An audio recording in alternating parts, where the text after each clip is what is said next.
देखो, चैप्टर का नाम है रेक्टिफिकेशन ऑफ एरर।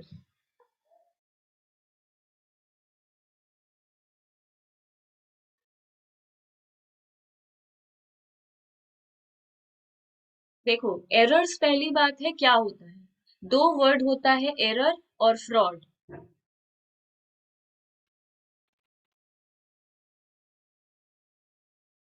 दोनों में ही हम लोग गलती करते हैं, पर फ्रॉड इंटेंशनल मिस्टेक है, एरर अनइंटेंशनल मिस्टेक है।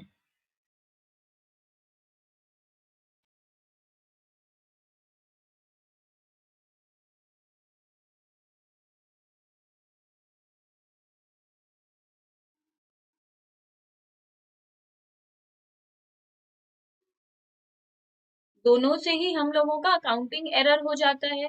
दोनों में ही हम लोग अकाउंट्स को गलत बना देते हैं, ठीक है। तो अभी ये जानना है कि तो ये चैप्टर पूरा पूरी एरर पे बेस्ड है। हम लोग जो सीखेंगे एरर से रिलेटेड सीखेंगे। फ्रॉड से रिलेटेड इस चैप्टर में कोई काम नहीं है। तो एरर अब कितने टाइप का होता है। एरर बेसिकली 4 टाइप्स का होता है। टाइप्स ऑफ एरर मतलब हम लोग अकाउंट्स में गलती तो करते हैं, पर कितने तरीके का गलती करते हैं। पहला गलती होता है error of principle. Error of principle. Error of principle का मतलब होता है जिसको गोल्डन रूल्स का नॉलेज नहीं है, मतलब लैक ऑफ गोल्डन रूल्स।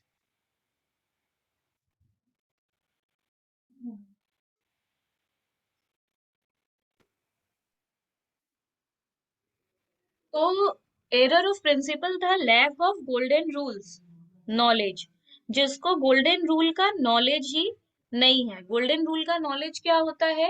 वो debit what comes in, credit what goes out, सारा एक्सपेंस डेबिट होता है, सारा इनकम क्रेडिट होता है, एसेट डेबिट होता है, लाइबिलिटी क्रेडिट होता है। जिसको ये सारा नॉलेज ठीक से नहीं है, वो जो गलती करता है उसको एरर ऑफ प्रिंसिपल कहते हैं। और एक गलती को एरर ऑफ प्रिंसिपल कहते हैं, जो कि है कैपिटल एक्सपेंडिचर और रेवेन्यू एक्सपेंडिचर का जो मतलब नहीं समझता। मतलब जिसको एक्सपेंडिचर का भी नॉलेज नहीं है कि कैपिटल एक्सपेंडिचर क्या होता है और रेवेन्यू एक्सपेंडिचर क्या होता है। तो बेसिकली कैपिटल एक्सपेंडिचर वो एक्सपेंडिचर होता है जो बैलेंस शीट में अपीयर होता है, और रेवेन्यू एक्सपेंडिचर वो होता है जो एक्सपेंडिचर पीएल में अपीयर होता है। तो पीएल में कौन सा एक्सपेंडिचर आता है जो मंथली मंथली बेसिस पे होता रहता है, उसको रेवेन्यू कहते हैं, रिकरिंग नेचर का होता है। और कैपिटल एक्सपेंडिचर होता है नॉन रिकरिंग नेचर का, जो हम लोग हर साल करें, हर मंथ करें ऐसा जरूरी नहीं है। जैसे कोई एसेट परचेज करना, ये हर साल या हर महीना हम लोग को करना ही पड़ेगा, ऐसा कोई बात नहीं है। तो बेसिकली इन सब का नॉलेज जिसको नहीं होता है, वो जैसे इंस्टॉलेशन चार्जेस एसेट में ही ऐड हो जाता है। अगर हम लोग कोई मशीन खरीदते हैं तो मशीन के ही कॉस्ट में वो ऐड हो जाता है। ये कौन बोलता है? कैपिटल एक्सपेंडिचर बोलता है। तो बेसिकली जिसको ये सब का नॉलेज नहीं है, वो अगर कोई गलती कर दे तो बोलेंगे उसने एरर ऑफ प्रिंसिपल किया है। दूसरा गलती होता है एरर ऑफ ओमिशन। ओमिशन का मतलब होता है कोई चीज हुआ और हम लोग उसको लिखना भूल गए। जैसे कि सोचो, हम लोगों ने एक मशीन खरीदा है, तो उसका जर्नल एंट्री होना चाहिए था मशीनरी टू कैश, ये हम लोग लिखना भूल गए। तो इसको बोलेंगे एरर ऑफ ओमिशन। हम लोग ये ओमिट कर दिए, लिखना ही भूल गए। तो ओमिशन का गलती दो तरीके का होता है, 2 टाइप्स का। एक कंप्लीट ओमिशन,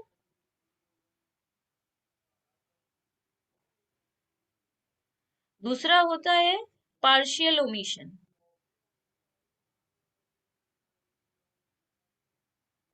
कंप्लीट ओमिशन होता है हम मशीनरी टू कैश लिखना पूरा ही भूल गए, मतलब मशीनरी टू कैश दोनों लिखना भूल गए।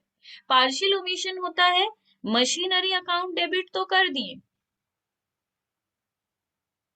पर टू में कुछ भी लिखना भूल गए। इसको कहते हैं पार्शियल ओमिशन, मतलब कुछ लिखे कुछ लिखना भूल गए। और इसमें हम लोग पूरा ही लिखना भूल गए, ना मशीनरी लिखे ना कैश लिखे। तो एरर ऑफ ओमिशन होता है जब हम लोग, जैसे हम लोग सारा डेट का कर रहे होते हैं, एक तो बीच में डेट दिखता नहीं है, तो वो हम लोग गलती से भूल जाते हैं, आगे बढ़ जाते हैं, तो वो एरर ऑफ ओमिशन था। नंबर 3 होता है एरर ऑफ कमीशन। इसमें होता है जो अमाउंट में एरर करता है, अमाउंट एरर। मतलब लिखा हुआ था 4050, हम लिख दिए 5040, ये क्या है, एरर ऑफ कमीशन। लिखना था 1245, हम लिख दिए 1425। या 4 जीरो था, 3 जीरो लिख दिए, 40,000 था, 4,000 लिख दिए। इस तरीके का एरर हम लोग करते हैं, उस एरर को कहते हैं एरर ऑफ कमीशन। नंबर 4 होता है कंपेंसेटिंग एरर।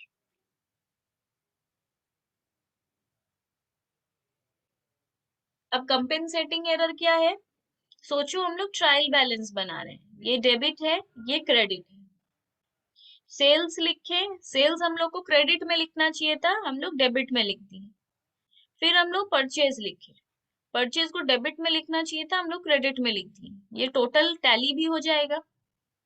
जब हम लोग ट्रायल बैलेंस टैली हो जाता है तो मानते हैं राइट है, हम लोगों ने राइट किया है। पर ये हो सकता है कि इस तरीके का एरर हुआ हो, अमाउंट सेम था इसलिए कोई फर्क नहीं पड़ा, टैली भी कर गया, बट गलती तो है। ये लोग दोनों एक दूसरे को कंपेंसेट कर दिया, बट रियल में ये एरर है। कंपेंसेटिंग एरर्स कहते हैं इसको। अब होता है stage of error. Stage of error का मतलब होता है एक इंसान इस गलती को कब करता है। अकाउंट्स में हम लोग बहुत कुछ बनाते हैं, यहाँ पे कहाँ पे गलती करने की बात हो रही है, उसको कहते हैं स्टेज ऑफ एरर।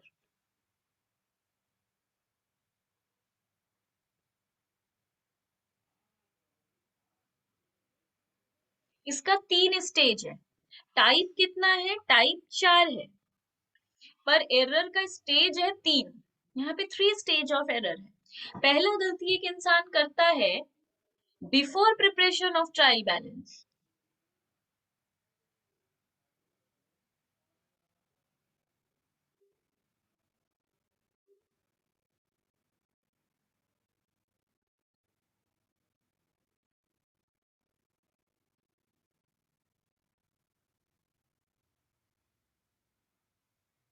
और दूसरा गलती करता है after preparation of trial balance.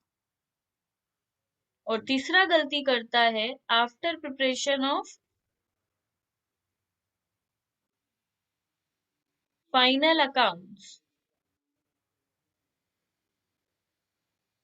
तो हम लोग 3 जगह पे गलती करते हैं। पहला ट्रायल बैलेंस बनाने के पहले, दूसरा ट्रायल बैलेंस, मतलब गलती करते हैं, मतलब ये गलती डिटेक्ट कब होता है, मतलब हम लोग को पता कब चलता है।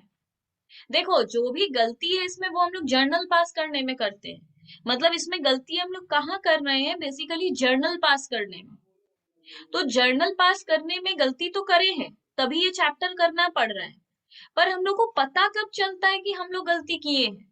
जैसे एक इंसान क्या करता है, पहले जर्नल बनाता है, जर्नल देखकर वो लेजर बनाता है, लेजर देखकर वो ट्रायल बैलेंस बनाता है, ट्रायल बैलेंस देखकर हम लोग ट्रेडिंग पीएल और बैलेंस शीट बनाते हैं। जब भी फाइनल अकाउंट्स करते हैं हम लोग को एक ट्रायल बैलेंस दिया हुआ रहता है, जिससे हम लोग ट्रेडिंग पीएल और बैलेंस शीट बनाते हैं। तो ये 4 काम हम लोग करते हैं। ये चैप्टर में हम लोग गलती कहाँ कर देते हैं ना, यहाँ पे हम लोग का एरर रहेगा। तो सोच के देखो, अगर हम लोग जर्नल में ही गलती करेंगे तो लेजर भी गलत बनेगा, ट्रायल बैलेंस भी गलत बनेगा, फिर बैलेंस शीट भी गलत बनेगा। तो ये गलती तो यहाँ किए हैं, पर डेफिनेटली हम लोग को पता नहीं रहता है कि हम लोगों ने गलत जर्नल पास किया है। हम लोग क्या करते हैं, जर्नल पास करते हैं, उसमें सोचो 3 जर्नल रॉन्ग है, उससे लेजर बनाते हैं। तो कुछ गलती तो यहाँ पे पता चल जाता है before preparation of trial balance, मतलब कुछ गलती यहाँ पे पता चल जाता है। जब लेजर बनाते हैं तो कुछ गलती यहाँ पे पता चल जाता है, इसको कहते हैं before preparation of trial balance. मतलब ट्रायल बैलेंस बनाने के पहले हम लोगों को पता चल गया कि हम लोगों ने जर्नल में रॉन्ग किया है, मतलब अभी तक ट्रायल बैलेंस बनाए भी नहीं है, उसके पहले ही पता चल गया कि we have made some mistake while passing journal entries। फिर कुछ कुछ गलती यहाँ पे पता नहीं चल पाता है, हम लोग लेजर बना के भी निकल जाते हैं, लेजर भी बना देते हैं, पता ही नहीं चलता है गलती की है। तो जब ट्रायल बैलेंस बनाते हैं और ट्रायल बैलेंस टैली नहीं करता है, तब समझ में आता है कि कुछ तो गलती है। फिर हम लोग जाके लेजर को चेक करते हैं, लेजर चेक करते हैं तो पता चलता है जर्नल में we have made some mistake. तो after preparation of trial balance पता चल जाता है कि we have made some mistake. कभी कभी कंपेंसेटिंग एरर की वजह से ट्रायल बैलेंस भी टैली हो जाता है, इसकी वजह से कंपेंसेटिंग एरर की वजह से ट्रायल बैलेंस भी टैली हो जाता है, मे बी हो सकता है। तब हम लोग को यहाँ भी पता नहीं चलता है कि कुछ गलती हुआ है। जब हम लोग ट्रेडिंग पीएल बैलेंस शीट बनाएंगे और बैलेंस शीट टैली नहीं करेगा, तब हम लोग को पता चलेगा कि ट्रायल बैलेंस में एरर है, ट्रायल बैलेंस से पता चलेगा लेजर में एरर है, लेजर से पता चलेगा जर्नल में एरर है। तो कब पता चला? जब हम लोगों ने फाइनल अकाउंट्स बना लिया है, मतलब तीसरी बार पता चल सकता है यहाँ पर। तो हम लोग का 3 जगह है जहां पे हम लोग को पता चलता है कि हम लोग गलती की है। गलती सिर्फ जर्नल की वजह से ही होता है, जर्नल में ही हम लोगों ने गलती किया है, बट पता कहाँ चलता है? Before preparation of trial balance, after preparation of trial balance, after preparation of final account. अब क्वेश्चन आता है कि before preparation of trial balance, अब यहाँ पे थ्योरी का पार्ट ओवर हो गया है, अब हम सम करने का रूल समझा रहे हैं। जब हम लोग को सम में क्लियरली बोल देगा कि कौन सा स्टेज का सम है, तब तो हम लोग के लिए बहुत इजी है। सम में बोल देगा rectify the errors before preparation of trial balance, ये 3 हेडिंग मेंशन कर देगा, जो हेडिंग देगा उस रूल से सम को करेंगे। तो और अगर सम साइलेंट रहता है तो हम लोग दूसरा वाला रूल फॉलो करते हैं, after preparation of trial balance. अगर सम कुछ नहीं बोल रहा है कि कौन से स्टेज से करना है, तो हम लोग सेकेंड स्टेज को मानते हैं, अज्यूम्ड रहता है। पर रूल क्या है? Before preparation of trial balance का सम अगर रहेगा तो पहले सिर्फ रूल लिख लो, रूल याद कर लो, फिर हम लोग इसको सम में समझेंगे कि इसका मतलब क्या। पहले अभी सिर्फ लिख लो और समझ लो। अगर before preparation of trial balance है तो सस्पेंस अकाउंट नहीं खोल सकते, कभी भी सस्पेंस अकाउंट नहीं आएगा।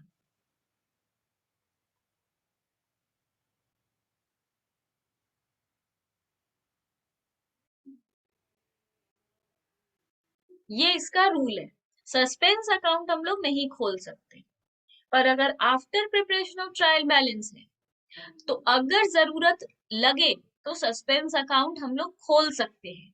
तो suspense account can be open, मतलब जबरदस्ती नहीं है कि आफ्टर में खोलना ही पड़ेगा, अगर तुम लोग को नीड लगता है तो खोल सकते हैं।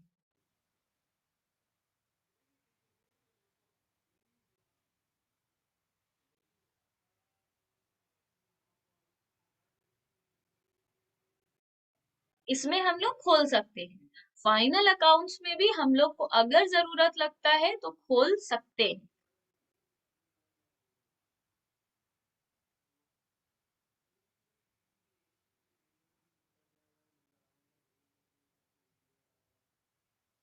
इसमें और एक बात है, सारे नॉमिनल अकाउंट को पीएल एडजस्टमेंट से रिप्लेस कर देंगे।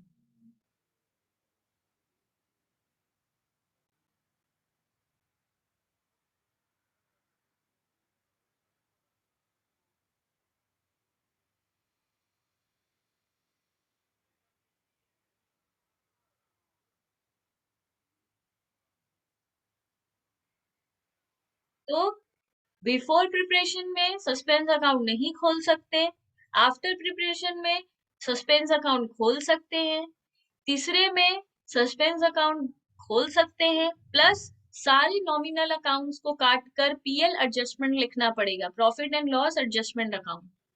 अब क्वेश्चन है, ये नॉमिनल अकाउंट होता क्या है? नॉमिनल अकाउंट होता है सारे all expense and income account, जैसे परचेज, परचेज खर्चा है, सेल इनकम है, वेजेस खर्चा है, सैलरी खर्चा है, इंटरेस्ट खर्चा है। जितना भी तुम लोग को खर्चा समझ में आता है, जितना भी तुम लोग को इनकम समझ में आता है, इनकम क्या है? इंटरेस्ट रिसीव, रेंट रिसीव, इन सब की जगह हम लोग, ये सब नॉमिनल अकाउंट है, इन सब की जगह हम लोग को लिखना पड़ेगा पीएल एडजस्टमेंट अकाउंट। रूल इतना सही है। देखो, रेक्टिफिकेशन में बेसिकली हम लोग को रेक्टिफाइड जर्नल एंट्री पास करना है। जर्नल एंट्री जैसे पास करना सीखे हैं वैसे ही पास करेंगे। मतलब एक date, particulars, ledger folio, amount, एक डेबिट, एक credit, format will be same. पर हमेशा रेक्टिफिकेशन में वर्किंग्स करने का हैबिट डालो, एकदम एक्यूरेट राइट सम बनेगा। जब एकदम प्रो हो जाएंगे, बेस्ट आ जाएगा, तब we can do it without workings. But जब तक हम लोग उसको बेस्ट वे में नहीं सीख ले, वर्किंग्स करना प्रेफर करो। अदरवाइज वर्किंग्स पे मार्क्स नहीं है। अगर एग्जाम में वर्किंग्स नहीं करते हैं तो भी कोई बात नहीं है, कंपलसरी नहीं है वर्किंग्स करना, वो सिर्फ हमारा जर्नल चेक करेगा। तो अभी हम लोग वर्किंग्स कर रहे हैं। वर्किंग्स का फॉर्मेट कैसा है?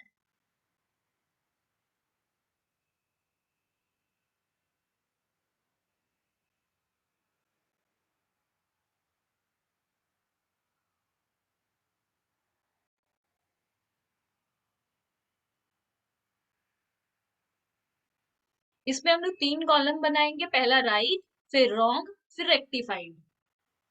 तो हम लोग का ये वाला जो सम है,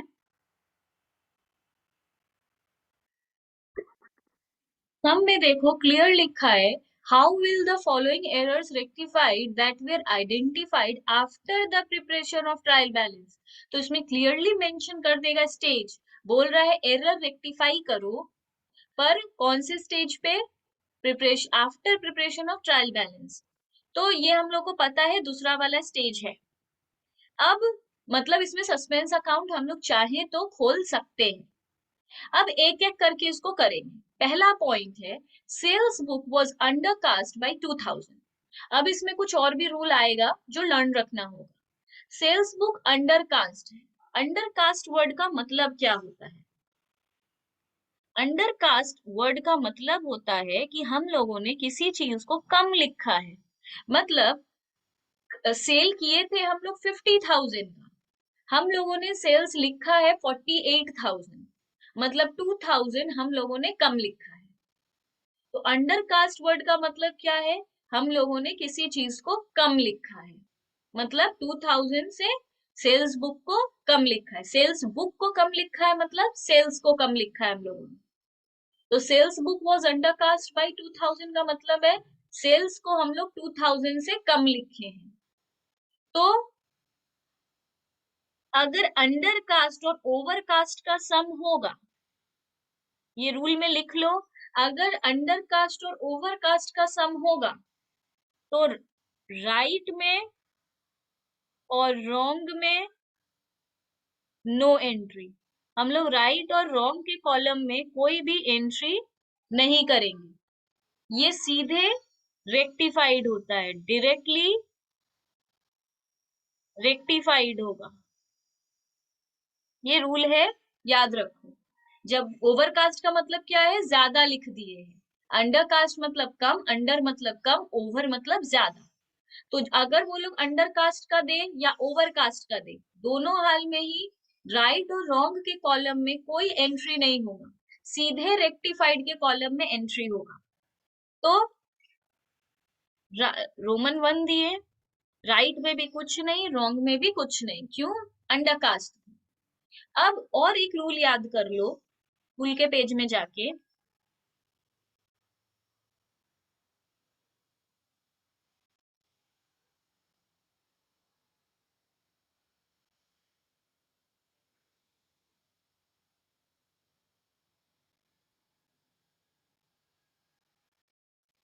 अंडर कास्ट रहेगा तो सेम साइड, ओवर कास्ट रहेगा तो ऑपोजिट साइड। क्यों?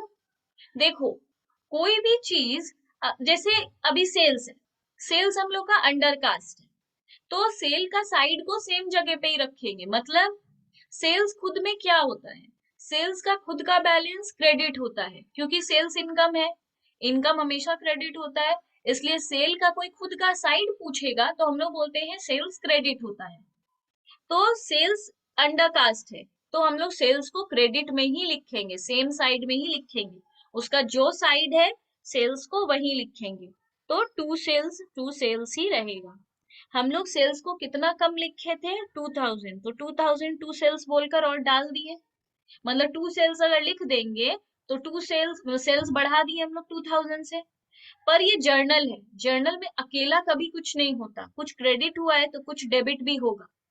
अब ये after preparation of trial balance है, तो डेबिट में क्या लिख देंगे, सस्पेंस, मतलब जहां कुछ लिखने का समझ नहीं आएगा वहां सस्पेंस अकाउंट डेबिट कर दिए 2000। तो इसका जर्नल क्या बना, suspense account debit to sales account. तो अभी ये हो गया। अब हम लोग नंबर 2 देख रहे हैं। रोमन 2 में हम लोग को बोल रहा है sold goods to Rajesh of 5000 on credit. आराम से इसको एक एक लाइन पढ़ेंगे, हिंदी में ट्रांसलेट करेंगे। बोल रहा है हम लोगों ने राजेश को गुड्स सेल किया है क्रेडिट में 5000 का। तो इतना ही पढ़कर पहले बोलो राइट एंट्री क्या होना चाहिए। तो हम लोगों का राइट एंट्री होगा Rajesh account debit to sales, ये हम लोग का राइट एंट्री है, क्योंकि हम लोगों ने राजेश को गुड सेल किया है, तो राइट के कॉलम में पहले लिख देंगे।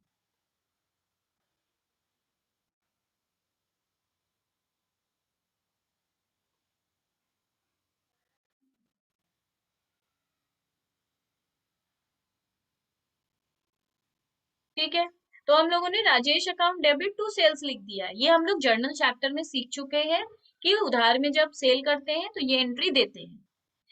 नेक्स्ट लाइन में लिख रहा है this was entered in the sales book. इसको हम लोगों ने सेल्स में तो लिखा, सेल्स बुक, बुक वर्ड को ना हमेशा इग्नोर करना।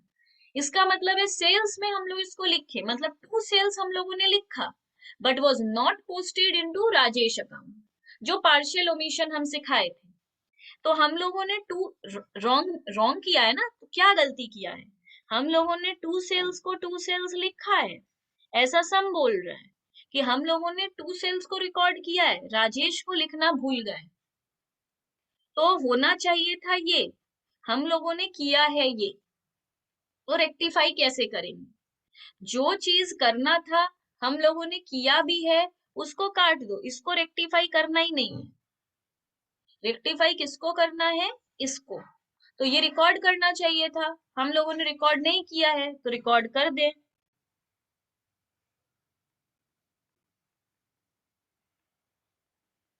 हम लोगों ने जो रिकॉर्ड किया था उसको क्या रेक्टिफाई करेंगे, उसको रेक्टिफाई करना ही नहीं है तो इसको काट दिए, इसको रेक्टिफिकेशन का जरूरत ही नहीं है।